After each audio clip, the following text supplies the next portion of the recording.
Hey everybody, we're going to do another little small project here to cover a few more things that you'll be able to play around with.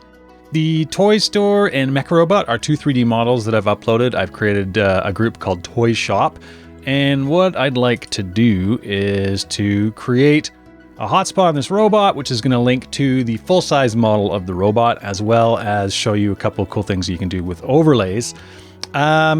By default, I've set up a waypoint in here already, so all you get to do is kind of look around this, which is perfect for this model because there's nothing really kind of behind there. We're going to look at the animations in this model because there are a few. So I've gone into edit mode and I'm going to click this here to start editing my model.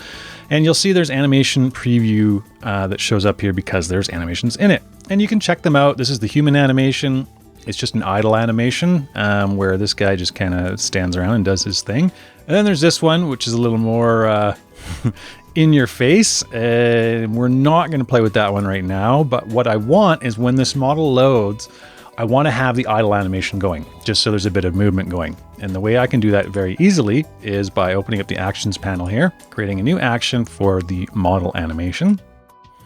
And I'm going to trigger it on snap load for this snap object. And which one do I want? Well, the human one. Okay. And I want it to play and I want it to loop, and that's it. So I'm going to save that and I'm going to close this down, and you'll notice the guy's not moving. And the guy is not moving because on load events don't fire in the editor because it gets really annoying. Every time you'd save or reload the editor, you always have to go through whatever you set up to do on load. If you want, if you're not doing anything that's super annoying, like, you know, loud background music or animations or whatever, like this is very kind of subtle, you can turn on live preview, which will turn on the on-load triggers and the auto-playing audio and camera limits and things like that.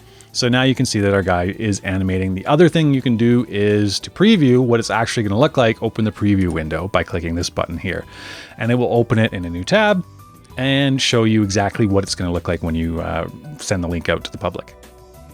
Okay, so now we'll go back here. We've got our animation going. That's fine. I'm going to turn off live preview just because, and you'll notice that the guy is still animating because there's no off event, right? We just had the on load event, and so he's still playing because it was loaded. Okay, so now we're going to create the hotspot on the robot. So I'll go add 3D model hotspot, and I'll plop it right there on the side. Okay, so what do I want this one to do? I want this hotspot to be a snap hotspot. And I'm going to go to my Toy Shop group and pick the Mecha Robot. Now you'll also see you have the ability to start at the default waypoint if there's one set for the snap you're going to, which there is in this case. You can also pick a specific waypoint or a path that you want to start from. Much like the 360s where you get to pick a start point in the 360, this is a very similar thing except for the 3D models. So you can see here, I have the cleverly named waypoint 1 that I created earlier, and then there's no paths in there. But I'm going to set it to the default, do a crossfade into it. Great.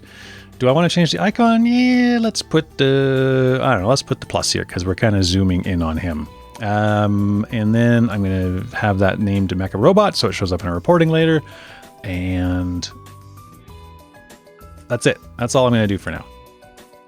Okay, so now when we click the robot, whoop, sure enough, we are zoomed into the full-size model of the robot. And you may notice that this is not at all like the robot that we clicked on in the previous one.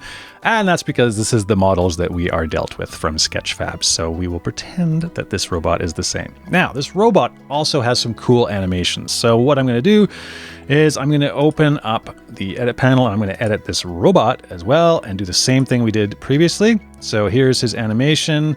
It looks like this, right? Super cool. And so of course I want that one to start as well. Model animation on snap load for this robot. And again, yes, I want to do that. Leave it like that. Great. Now, some other things we are going to implement are the ability to go back and the ability to stop and start animations or whatever else you want. And we're going to use an overlay for that.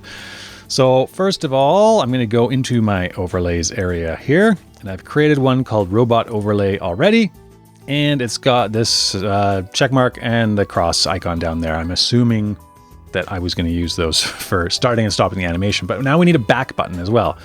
And so this container is already set up to be a flex container. So you can see here that it's going to distribute the buttons evenly between them, as well as center them. And so all I really should have to do is select this little button I made already, duplicate it, poof, and then the flex box container takes care of all the formatting. And so now what I need to do is just, actually I'm not going to add interactivity. I am going to change the icon of that. So I'm going to go to background image, and I will pick a new image for that. And I'm just going to use the back arrow, the universal go back. And then I'm going to save that, because everything we're going to do with these buttons is going to be done in the snap itself. So I'll go back into my toy shop group and back to my robot. I'm going to open up the properties, and I'm going to assign the robot overlay. Okay, so by default, here it is, the the very loud buttons there on the left. And now we have overlay node actions, which shows up in here. You'll see that magically appears and disappears if you have a overlay assigned. And what we're going to do is we are going to go to the check icon, and we're going to create a new action for that. Same as last time, on click this time instead of on load. For the mecha robot, this animation, play it, loop it, great. However, for the X icon, we're going to create a model animation, same as last time. Mecha robot, that animation. However, we want to stop that animation. Okay, so we've now got an on-click stop. And then the X, oh, for shame, Tim, I forgot to rename that to something a little more descriptive, but we all know what this is. So the X icon copy, we want to add an action as well. However, we want to jump to snap. And on click, yes, and the group is the toy shop, and the snap is the toy store model. So now when we click the back button, we'll go back. Save that. Close that. And so now if I click this, sure enough, old Robo starts flying. And if I click this and all works, oh, look at that. The animation turns off. Okay, so those work perfectly. And then if I click the back button, sure enough, we are warped back to our toy store here. Okay, so I think I'm going to wrap this one up here. We touched on a lot of little different things that you can use in your own projects. Feel free to leave comments, messages, and all that good stuff, and I'll see you in the next video.